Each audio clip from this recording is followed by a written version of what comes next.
asalaamaaleykum sama mbokk yi maa ngi leen di nuyu góor ak jigéen mag ak ndaw fas yéene waxtaan ak yéen waxtaan wi nag bu ma ko defee wenn waxtaan day gudd te du neex a déglu te bu ma soñoon wax dëgg yàlla bu ko sénégalais yépp mënut a déggit li ci ëpp boog dégg ko moo tax dama koy dagg. xam ngeen ne noo ngi waajal élection législative maanaam tànn député yi fi nekk jeexal nañ fanweeri fan ak benn yii ci sunu kanam di fanweeri ak benn ci weeru juillet la ñuy tànnaat yeneen député ñu ngi ci waaj bi li ñu tuddee campagne électorale. man nag duma candidat dara maanaam nekkuma it ci biir campagne électorale bi naam am na nu ma ci nekke nekkuma ci waaye am na nu ma ci nekke man sama campagne électorale fi ma ko jëmee mooy wane du ma ne wane sax fàttali ngir loolu lu Sénégal gépp xam la fàttali Sénégal kan mooy Macky Sall nit kooku nga xam ni yàlla teg na ko ci sunu bopp réew mi ci ñaari fan ci weeru avril 2012 ba nëga ni def na fukki at ak lu topp kooki man sama campagne électorale ci moom laa ko jëmee parce que sama campagne dafa jël tànn député yi ñu tànn ci fanweer ak benn ci weer wii nu jub man dama ko weesu néewaluma ko nag am na solo lool waaye dama ko weesu ne jàkk 2024 at ma nga xam ne ca la Macky Sall mii war a jeexale ñaareelu mandaam te ca la war a jóge ci réew mi jóge ci nguur gi jox ko keneen ku sénégalais yi jàpp ne mën na ko wutu ànd ak dogal sunu borom parce que loolu dafa am solo boo xam ne bii dañ cee war a waxtaan ak nit ñi bu baax a baax waxtaan ak ñoom waxtaanaat ak ñoom tànn député am na solo lool parce que député lépp ñëpp xam ngeen lu mu tekki mooy ñi nga xam dañ leen tàll ñu dem toogal nu foofee loolu moo war a nekk député toogal nu foofee nun xeet wi yu leen tànn di fa liggéey sunu njariñ lu ñu fa def mu méngoo ak sunu njariñ waaye yàlla def na député yi génn ak yi leen jiitu du yooyee député ay député yoo xam ne la député ka leen fi teg la ñii député Macky Sall lañu woon ñi leen jiitu doon dikk député Abdoulaye Wade nekk lu ñu fa woon xeet wi ñii ñëw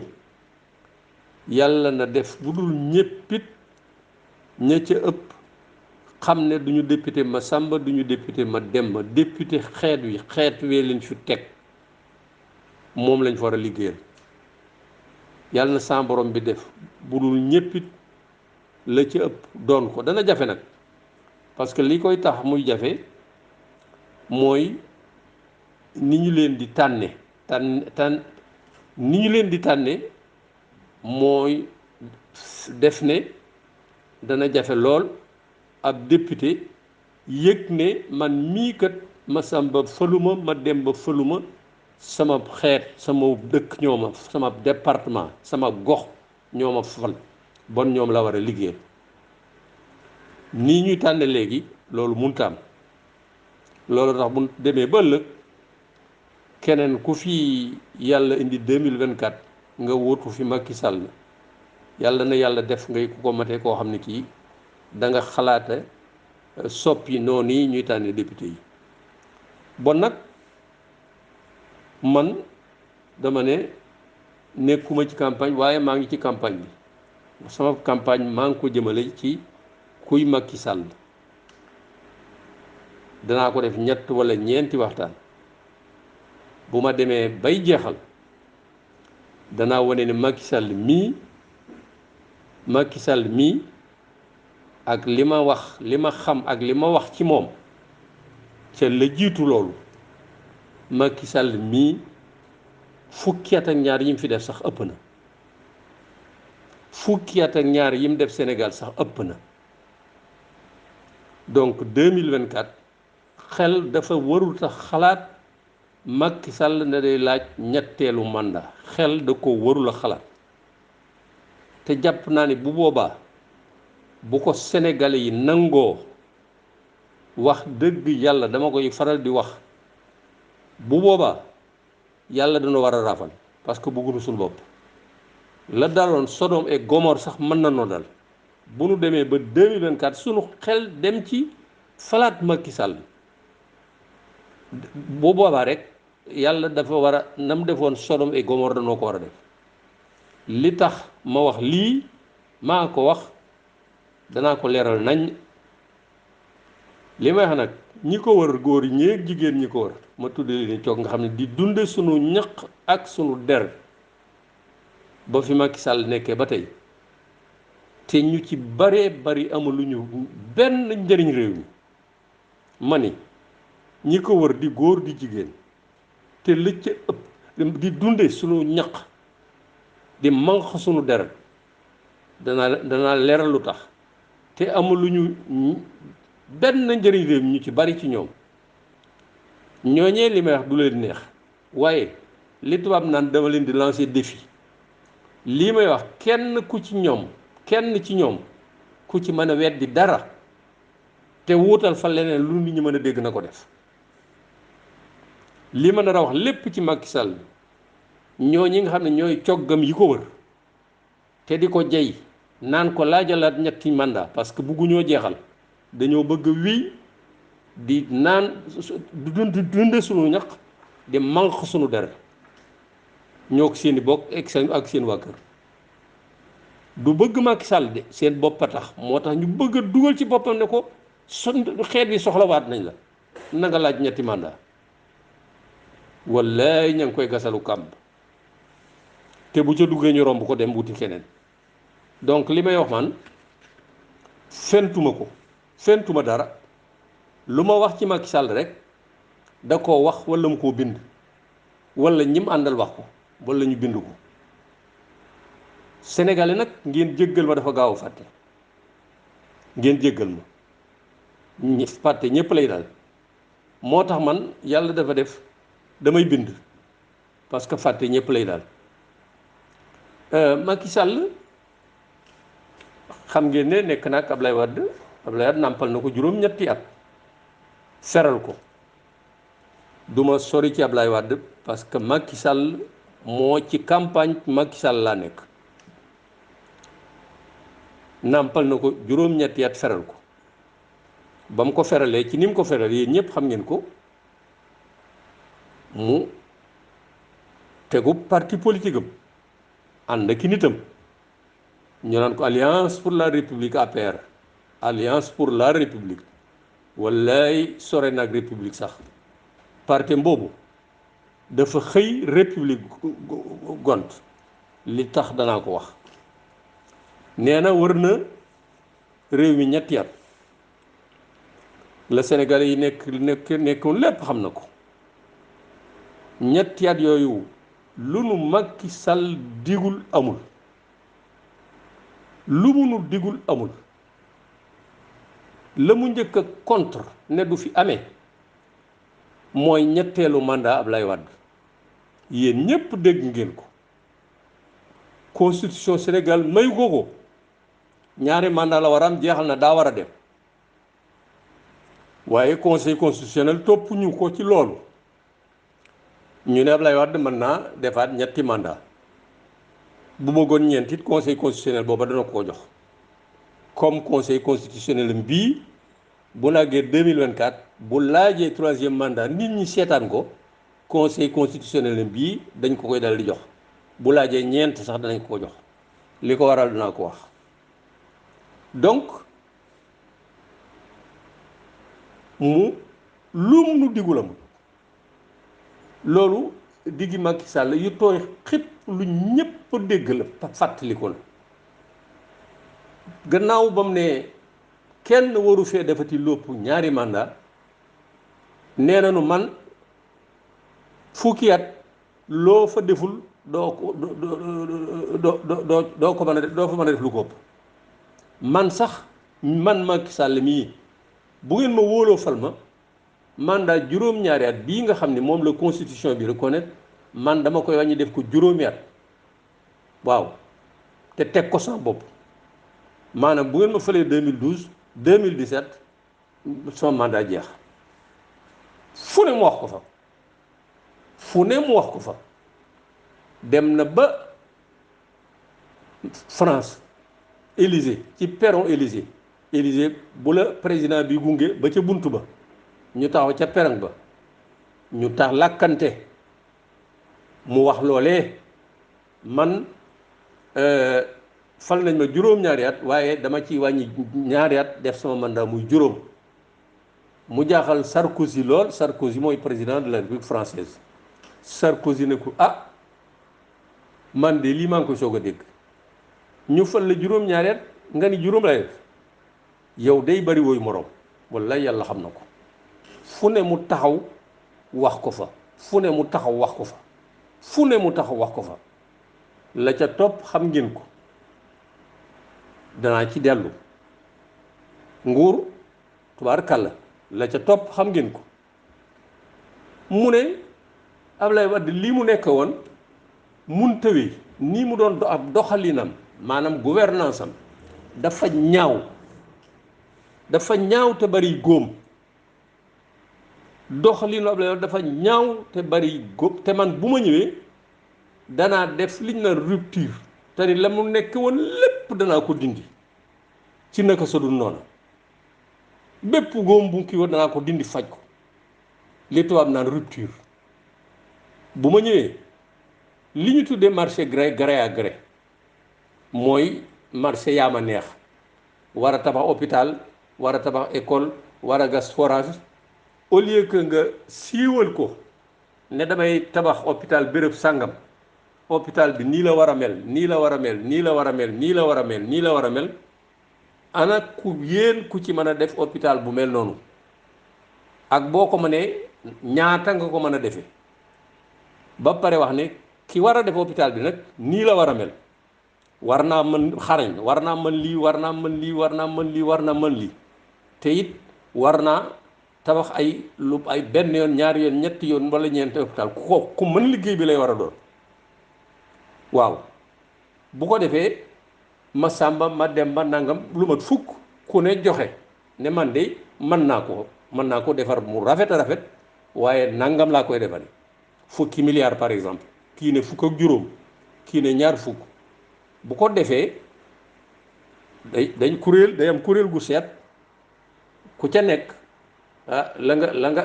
nga ne mën nga ko ñu seet di ko seet ba nga xam ne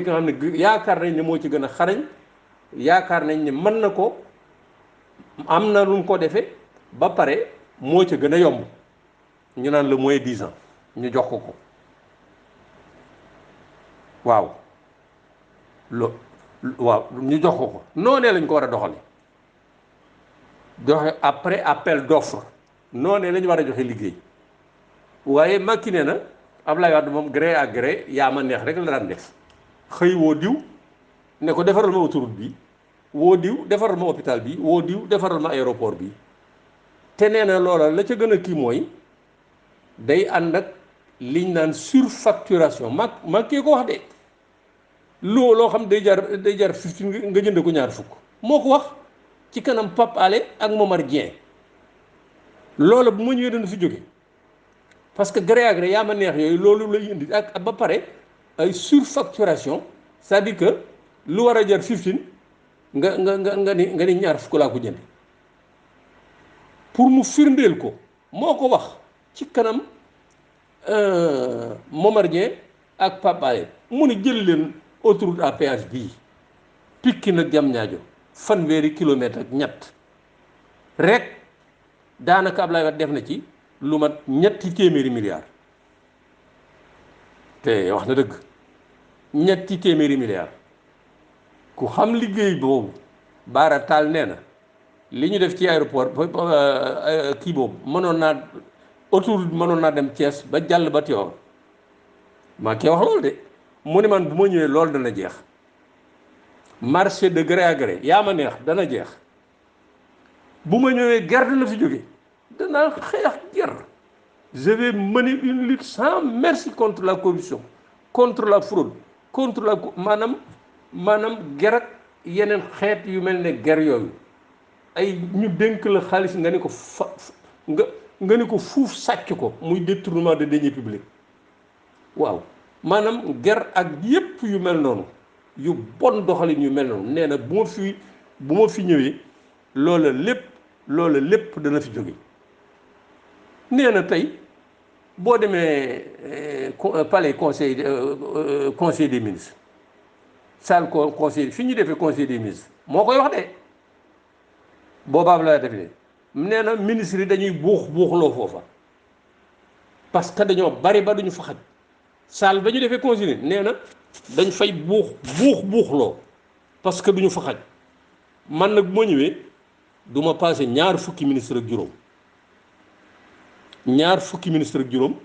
du ma ko passé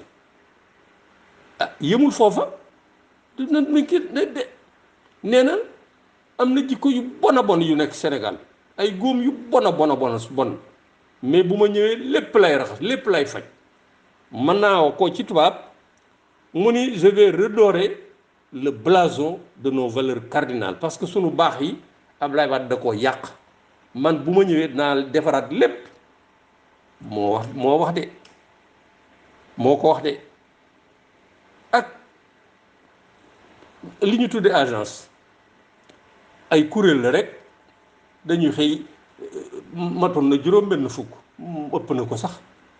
ñu fay fal def seeni gaay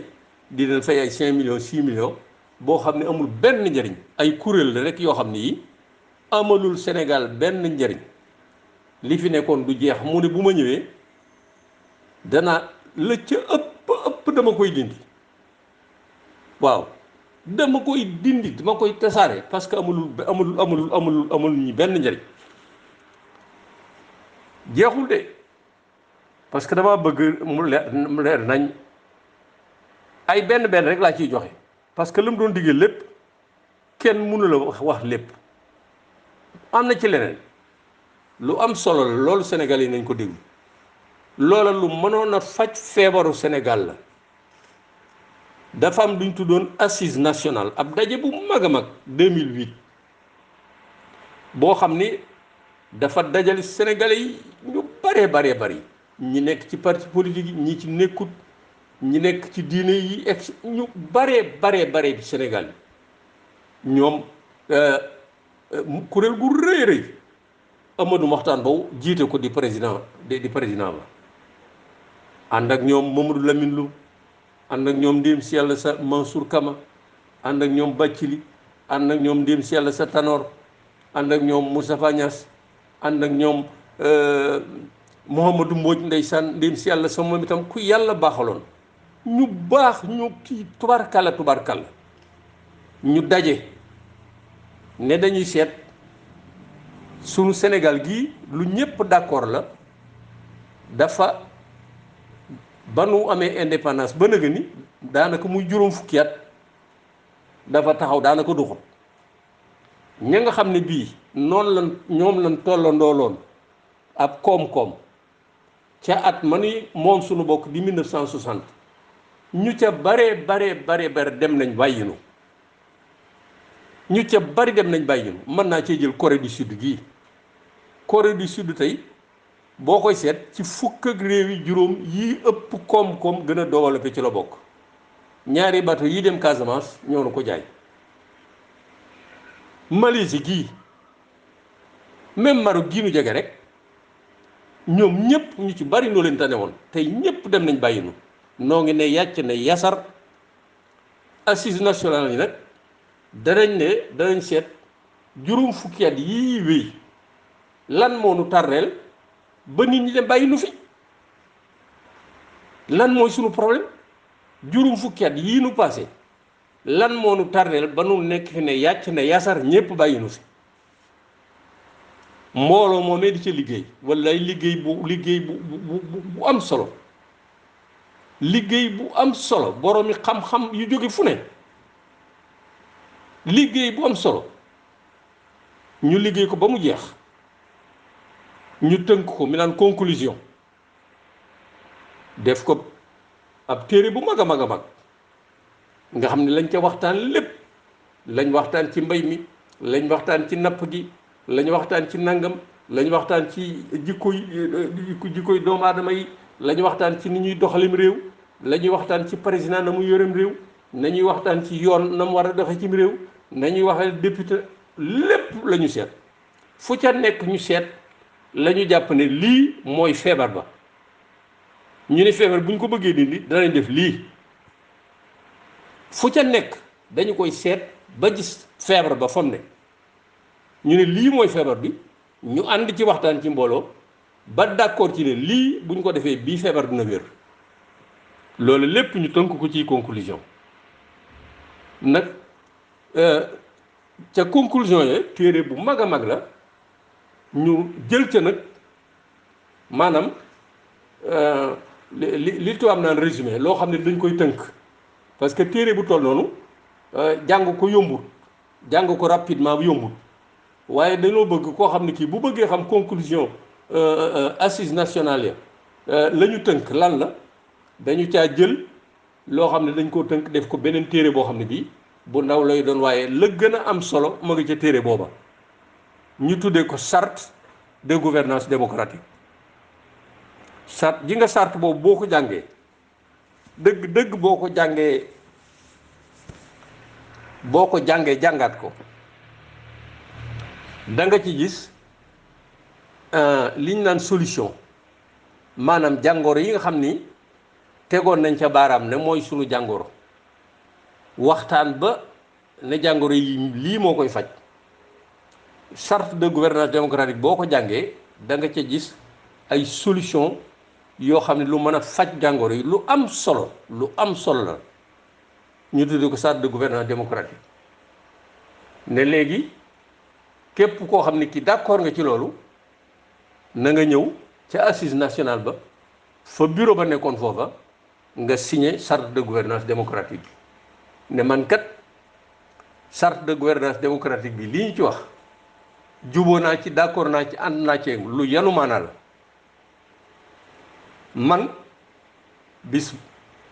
déglu leen li ma leen wax da nga cay d'accord naa ci lii charte de gouvernance démocratique li ci nekk d'accord naa ci conclusion nu mu tudde assises nationales yi ñu bari ñëw signé ko booba Macky mi ngi laaj parce que assises nationales yi 2008 2009 maanaam daanaka liggéey nañ ci at waaw 2009 la jeex la liggéey nañ ci at ba ñu defaree ba génn yëpp Macky Sall booba candidat élection présidentielle la mu ànd ak délégation ñëw assise nationale ci point E nee na moom daa bëgg a signer charte bi jàng na ko d'accord na ci ñamandaloon sax defe naa du mboobu waa jooju yi di wax lu mu xamul toujours ca la bokk mu ñëw signer charte de gouvernance démocratique bi loolu mooy ànd naa ci lii ngeen tënk muy dëgg yu wér a wér di li mën lu mën a defar réew mi man d'accord naa ci signé naa ko ca gannaaw ga dégg ngeen loola ma di leen ko leeral dégg ngeen ñu ne waaw signé na ko nag waaye da koo signé ak réserve maanaam signé na ko waaye daf koo signé nee na waaye d'accord lépp ci lépp ce n'est pas vrai charte de gouvernance démocratique wa loola sax da ko prévoir loolu amu ci da nga naan man moo di ña juddoo ci nangam dëkk nangam di expérience di nangam di nangam di nangam di nangam jàng naa charte de gouvernance démocratique bi d'accord naa ci nangam nangam maa ngi koy signé def date ba signé moo di ñang signé loola réserve amu fa mu dem hooy nee na waaw signé mais j'ai signé avec réserve dama koo signé avec réserve moo ko maanaam signé naa ko waaye d'accord ma ci lépp fu Abdou Mbow toll mi ngi koy wax na Macky a signé avec réserve na noppi keroog ba koy Macky signé maa nga toog président moom Amadou Mokhtar Mbow ñoom a ngay toog Birame Ngoy Fall ñoom a nga fa Mansour Kama ñoom ñëpp a ndéem si yàlla ñëpp a ngay toog mu signé ko réserve amu fa Abdou Mbow na noppi loolu mu ko waxati fenn yemul foofa ba ñu demee ba élection 2012 premier tour xam ngeen ne Ablaye Wade mujj na conseil constitutionnel ne ko am nga 3e mandat ñu dem moom Moustapha Niasse Tanor Idrissa Seck Macky Sall ak Ablaye Wade premier tour 2e tour ñaar jàll Ablaye Wade ak doom ji muy Macky Sall Ablaye Wade am na lu mat fanweer ak juróom-benn ci ay poñ maanaam téeméer bu ne fanweer ak juróom-benn ak lu topp jox nañ ko seen kàddu Macky Sall téeméer bu ne ñaar fukk ak juróom-benn ak lu topp jox nañ ko seen kàddu ñaar fukk ak juróom-benn dong la am ak lu ko topp àggul sax ñaar fukk ak juróom-ñaar ñoom ñaar donc ñu war a dem 2e tour ñu war a jàkkaarloo 2e tour le 25 mars 2012 déglu leen li ma leen di wax Macky Sall dem ci président Amadou Mokhtar Mbow fekk ko këram ne ko man de président dama bëggoon assise nationale ñu jàppale ma bu ñu ma jàppalee ba ñu fal ma conclusion assise nationale maanaam li assise nationale tënk danaa ko appliquer danaa ko dëggal maanaam dama koy def du ma ca bàyyi dara dama koy appliquer bu ñu ma jàppalee je vais appliquer les conclusions des assises nationales bu ñu ma jàppalee ba ñu fal ma li assise nationale tënk jàpp ne moo baax ci réew mi jàpp ne mooy faj suñu góom yi nu teree dem booba ba tey bu ma ñëwee man dama koy doxal noonee ngeen ko waxee bii lay loolu la wax Amadou Mokhtar Mbow ne ko loolu de du mën a nekk fii parce que man rek sama kàddu doy boo bëggee da ngay ñëw nu dajale le comité national de pilotage comité national de pilotage ñi ko mi ngi dajale li ñu tudde partie prenante par exemple société civile nangam partie prenante la société civile forum civil par exemple partie prenante la parti socialiste partie prenante la nangam partie prenante la ña ca bokk kuréel ya ca bokk yépp ñoom lañ tudde partie prenante boo leen boolee ñu toogandoo ñoom ñëpp muy comité national de pilotage ca la ñu daan jël dogal yu magam yépp waa Amadou Mokhtar Mbow woote comité national de pilotage Macky Sall ñëw ñépp toog président Mbow répété la mu waxoon ne nee na kat dafa bëgg comme assise nationale ñu joxe ndigal nañ ko jàppale buñ ko jàppalee dana appliquer conclusion assise nationale yi ne ko Macky jox ko parole Macky wax exactement loola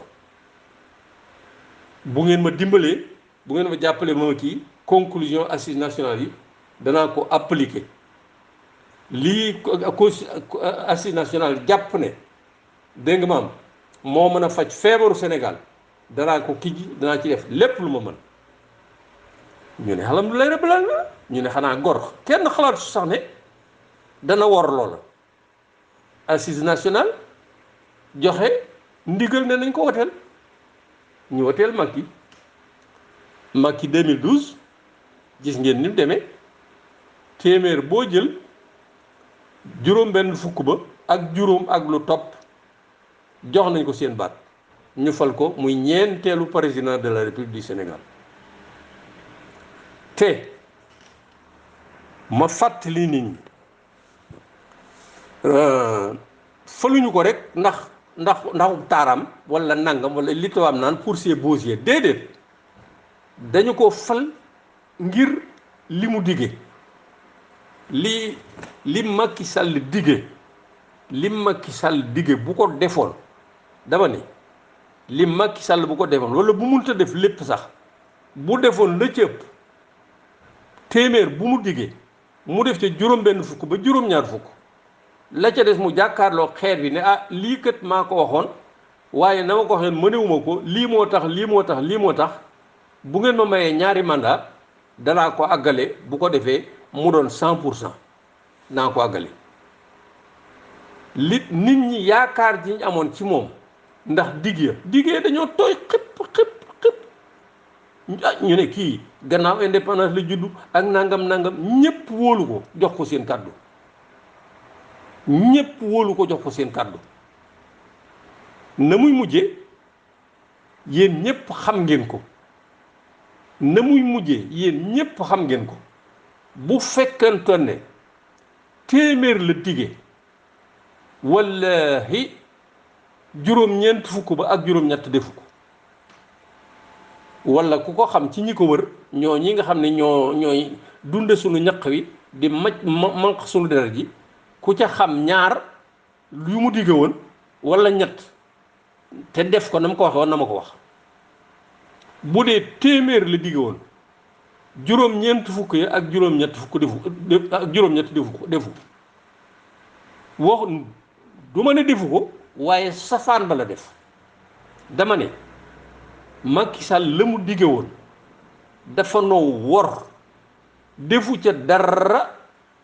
yemuma foofa defu ca dara waaye dafa def safaan ba la def bref fal nañ ko ñaari fan ci weeru avril 2012 ñu ne dañ koy installé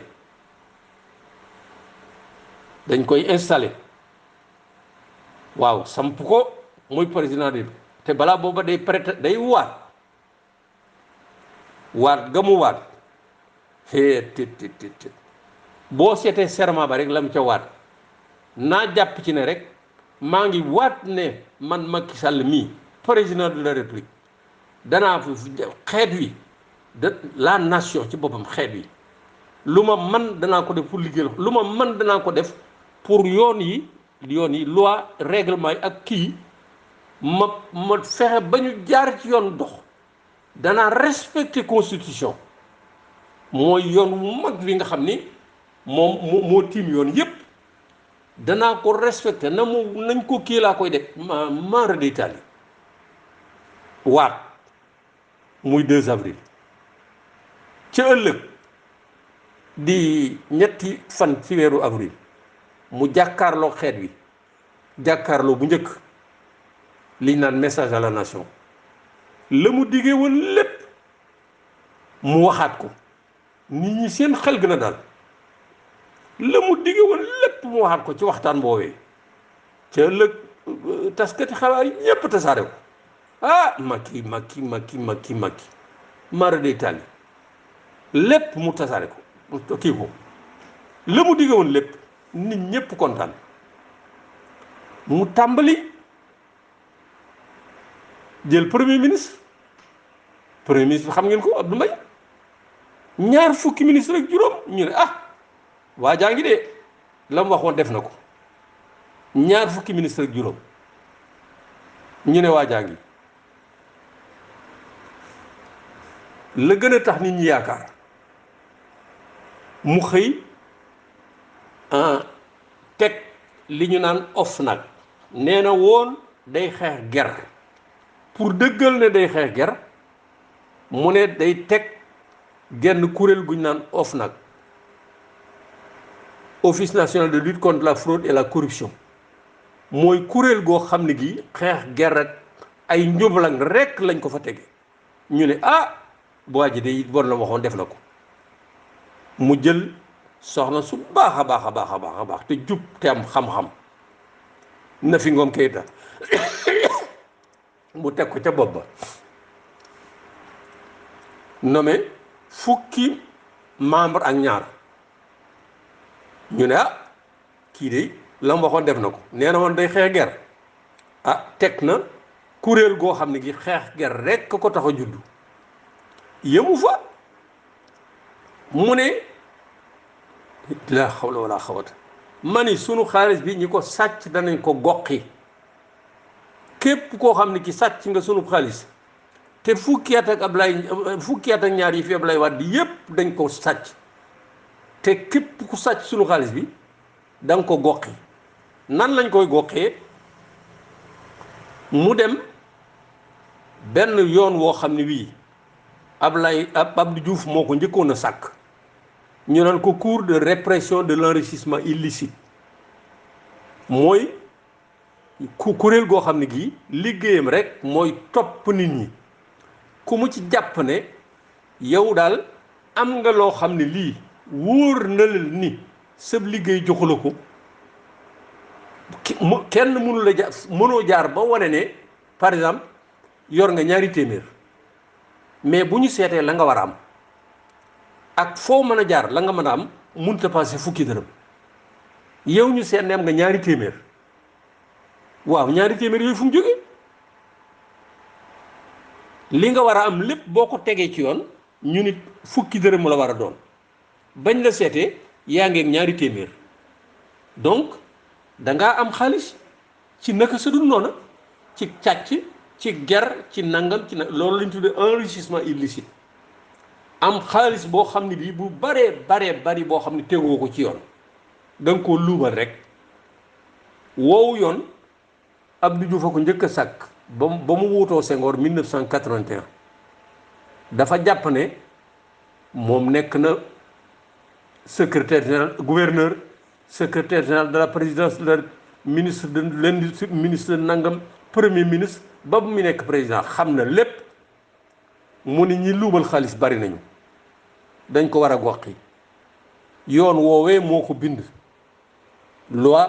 booba mooy teg kuréel boobu ñu tudd cour de répression de l'enrichissement illicite waaye Abdou Diouf ñaar la ca jot a jàpp wala ñett coow la bari Abdou Diouf dellu daw gannaaw am na ñu ne lee tax am na ñu ne lee am na ñu ne ba mu ca jàppee ñaar ba ñett ñeenteel ba jarbaatu Senghor la ñu waroon enquête ñu naan ko Maurice Sonar Senghor loolu la am na ñu bari loolu la ñu wax Senghor xabal ko nag xabal bu méttee mett loolu la ñu wax ñeneen ñi ne ba mu defee enquête ñi sàcc dañoo bari ba ñi ko wër ñëpp ay sàcc la ñu daanaka moo tax mu dellu gannaaw parce que mbir ma dafa ëppi loxo mu bàyyi fa donc cour de répression de l'enrichissement illicite mu ne fa ñum ba 2000 mu jóge fa Ablaye Wade di ñëw bàyyi ko fa mu ne ñum mu laalu ko cour de répression de l'enrichissement illicite Macky ñëw 2012 nee na ku lekku xaalis da nga ko goxi na nga koy goxee mooy cour de répression de l'enrichissement illicite loi boobee la génnewaat teg parce que loi ba tey valable na waaw loi ba tey valable na cour de répression kuréel ga ba tey ma nga fa mu génne tegaat kuréel ba li ma leen di wax na ngeen ko déglu dama ne ñu ne am na ñu ne booba maa ngi dégg ñoom ndéem si yàlla sa dans su ko di ñu naan boo boolee liñ sàcc mën na 400 milliards 4000 milliards ñi ne 5000 milliards loo ci mën a dégg diggante 2000 ak 2012 bi Abdoulaye Wade di ñëwee ak ba mu demee li fi nit luubal ci xaalis jéggi na dayo li fi nit da ngay gis koo xam ne kii 1000 francs mënu ko woon am ñu teg ca ñetti at muy doxantu ay mari d'Italie lépp kenn mënu ko wax bref ñu ne magistrat yi ak gendarme policier maanaam corps de contrôle yépp ñu def fi enquête ci ñi njort na ci càcc yi lañ bokk ñu def enquête yu bag dama ne ay enquête la ñu def de enquête yu leer nañ ba enquête yi jeexee ñu tënk ne 20 nit yi ak juróom góor ak jigéen ñaar fukk ak juróom enquête ya dañoo enquête ñii ci ñi gën a luubal xaalisu Sénégal yi ci lañ bokk. en attendant ñu continuer enquête yi ñaar fukk ak juróom yi daal mooy ñi nga xam ni ñoo gën a luubal alali Sénégal liñ ci ubal sax jéggi na dayoo muy ñaar fukk ak juróom mu ne danañ goqi li ñu lekk. nommé un procureur spécial muy Aliou Ndao mu tàmbali liggéeyam tàmbalee ko ci Karim Aïda Ndiongue ak Tahibou Ndiaye moo doon mënumaa ñàkk tudd tur parce que dañoo toll jamono joo xam ne ji lépp dafa war a leer. Tahibou Ndiaye moo doon directeur du cadastre moo yoroon suuf si moo bëgguma ko tudd sax Ablaye Wade sax moom ci boppam ba ñu ko seetee lim am ci suuf su mu tabax ak kër boo ko tàllalee lépp enquêteurs yi nee nañ 60 000 mètres carrés la juróom benn fukki junniy mètres carrés 60 000 mètres carrés fu ne am na fa kër ci enquête bi Maroc ak fu ne doom yee tubarkalla te fii mu ne nii tey jii gone yam ñaar fanweer rek wala bëgg samp kër téeméeri mètre ak juróom fukk fii ci Ndakaaru mètre carré boo ko laajee ñu ne la 30-40 millions ku bëgg kër léegi yaa ngi dem ba ca gannaaw jam ñaajo nga gis kenn kooku ñu naan ko Tahibou Ndiaye mu am 60 000 mètres carrés juróom benn fukki junni mètre carré moom Aïda Ndiongue mënuma ko bañ a tudd jàngale ko te école la woon parti socialiste la nekkoon lu yàgg moo fi sampoon kuréel googu ñu association des amis de Jean Collin nekkoon na fi maire de HLM nangam di nekk ci mairie yeeg institutrice la woon 2000 Ablaye Wade daanu te moom lépp parti socialiste la woon mu daw ci Ablaye Wade 2012 moom ma nga bokk ci ñaar fukk ak juróomi ba ñu enquêté ñu ni alalam àgg na ci lu mat fanweeri milliards ak juróom-ñaar ba ñeent fukki milliards ci fukki at fanweeri milliards ak juróom-ñaar ba ci ñeent fukki milliards ci koo xam ni jàngale ko te école dong la woon astafurlah maa ngi naan jàngale ko te dama bëgg a wax ni am na ñu ne sax CAP sax mu ko woon institutrice adjointe la woon donc kenn xamalu ko benn xam-xam bu muy waaw fukki at nan la fi amee loolu te ña ko seet nañ ne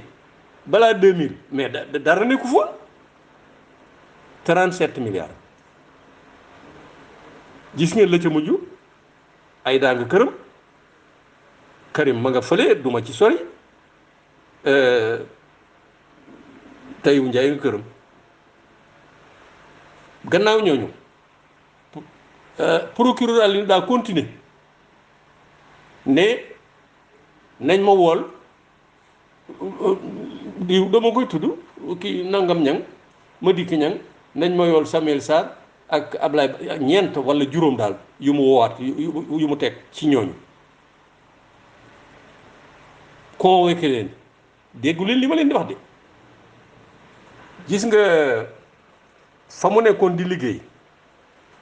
ci liggéey boobu mu nekk en séance en audience fa lañ ko fekk di jox ko décret ne ko président dàq na la procureur Aliou Ndao billahi wallahi taala fa lañ ko fekk ne ko dàq nañ la ñañu wowoon dellu mosuñoo wujj foofa la yem maa ngi fàttali ku mel ne Ousmane Ngom pour di leen du woon yi caaxaan bi ñu koy woo ma nga Kolda ñu ko woo ko mu yéex a ñëw avion le police jël fii wala gendarmerie fekk ko lamat ko dugal ko ci ak andi ko fii ci Ndakaaru moom Ousmane Ngom waaye la ca mujj ñaar fukk ak juróom yooyee ñu ne woon li ëpp ci sunu alal yi ñoo ko luubal te ñu lu ñëpp d'accord la ñoom wallahi yàlla xam na ko ne bu ñu wéeloon bàyyi woon Aliou Ndao ca liggéey boobee mu liggéey xelam mu dal koo xam ni kii jàpp nañ la yoon daan na la ñu kii la nga delloo xale ñu dugale ca kaso ba ñaar fukk ak juróom yooyu mën nañ ca jële ay milliards yi milliards am na Abdoulaye Baldé moom booba effectivement mu wowoon na ko ba ñu boole ko ak commission d'instruction de la haute cour de justice parce que bu ñu leen jàppee haute cour de justice lañ leen di ji lañ fa lañ leen attee te ñoom dañoo am ab commission boo xam ne day ñëw enquête leeral lépp ñooñu ba ñu seetee Abdoulaye Baldé lii seen conclusion li ñu tënk mooy patrimoine am li mu moom mat na juróomi milliards Abdoulaye Baldé fentuma de mi may dégg patrimoine am mat na juróomi milliards donc commission d'instruction def nañ seen liggéey ñu yóbbu ko haute cour de justice jugé ko rek a des la ca xew mu daw laa ko ji ca Macky Sall kenn waxatu li wax li ma bëgg a wax foofu mooy ñaar fukk ak juróom yenn woon ñoo luubal sunu alal te Macky ne danañ goqi sunu xaalis gannaaw ñett yooyu ñu ma leen wax ñaar fukk ak ñaar ñoom ñëpp tey ñi ngi wër Macky Sall am na ci ko xam ni Oumar Sarr mu def ko ministre des mines de la géologie kooku li mu def nga di ko joxati mine muy yor or di yor nangam di ak ñeneen dama ne ñaar fukk ak ñaar yi ca des yooyu yëpp ñi ngi tey ci coalition Benno Bokk Yaakaar ñi ngi wër Macky Sall kenn waxatul seeni wax waaw wax ji day gudd dama ko yemale foofu dama leen di wan ne quand même Macky Sall li wax danañ ko goqi ak seet leen ñaar fukk ak juróom yooyu yaakaar yi ci nit ñi amoon ak ni mujje nit ñi commencé xanaa mais c'est extraordinaire waaye nag man mii bettuma yaakaaruma woon dara ci Macky Sall parce que man dama ko toppoon 2000 ba 2008 dama ko topp téere bi ma njëkk bind ci Ablaye Wade qui est cet homme qui dirige le Sénégal avril 2006 am na yu mu def ma nga ca livre bi ma mujj a bind 2011 le clan des Wade am na ñetti xët yoo xam ne moom laa ko jagle pour won ne man ab candidature doyuma wax li tax doyuma bu ngeen ko falee mbett mu ngeen woon ci Ablaye Wade da ngeen ko am ci kii mi ngi ci sama livre le clan des Wade donc man bettuma am na ñu bett bref ñaar fukki ak juróom yooyee dañoo mujj mu mel ni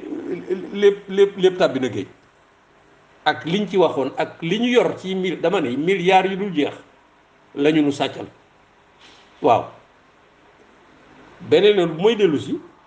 danaa leen wanaat Macky Sall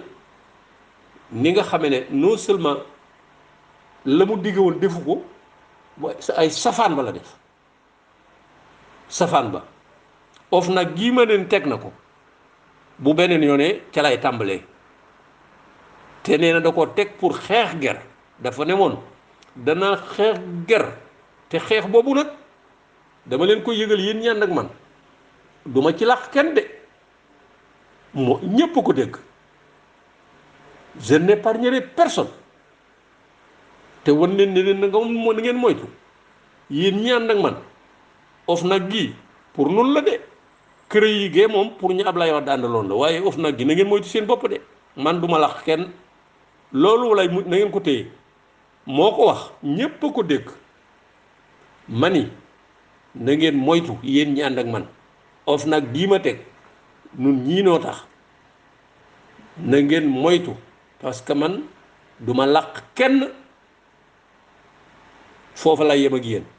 bu may ñëw beneen yoon ci OFNAC googu lay commencé ak la fa xew